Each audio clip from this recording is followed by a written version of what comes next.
In today's video, I'm going to teach you how to enable a privacy policy checkbox quickly and easily on your WordPress site.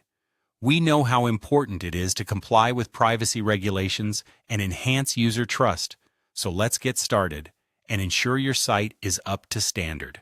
First, let's head over to your WordPress dashboard. If you're not already logged in, go ahead and do that now.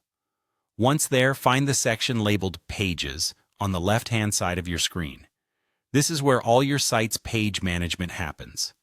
Click on Pages, and you'll see a list of all existing pages on your site.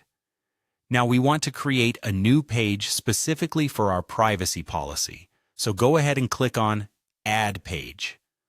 Once we're on the page creation screen, you'll need to come up with a title.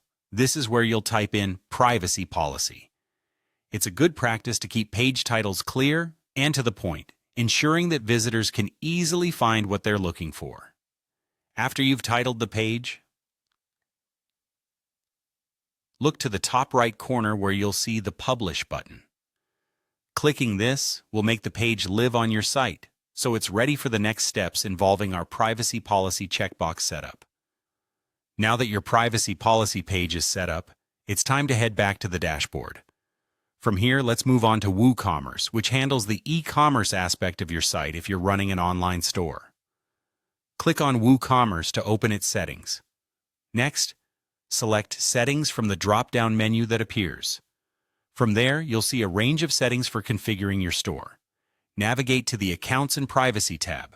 This is where you can manage user accounts and privacy settings, which is crucial for aligning with privacy regulations. Now, within this tab, you'll notice two important segments: the Registration Privacy Policy and Checkout Privacy Policy. These are places where you can control user consent pertaining to privacy during registration and checkout processes.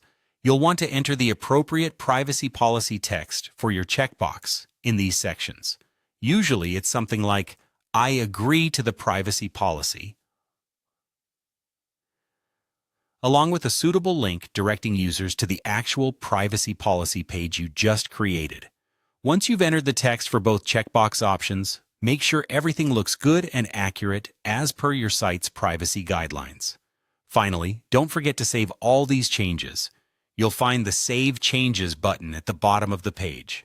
Clicking on it ensures that everything you've set up is locked in and ready to go live when customers interact with your site. And that's it. You've now successfully added a privacy policy checkbox to your WordPress site. This simple yet effective addition will not only help you comply with privacy laws, but also build trust with your users. Thank you for watching, and remember to like and subscribe for more helpful tutorials.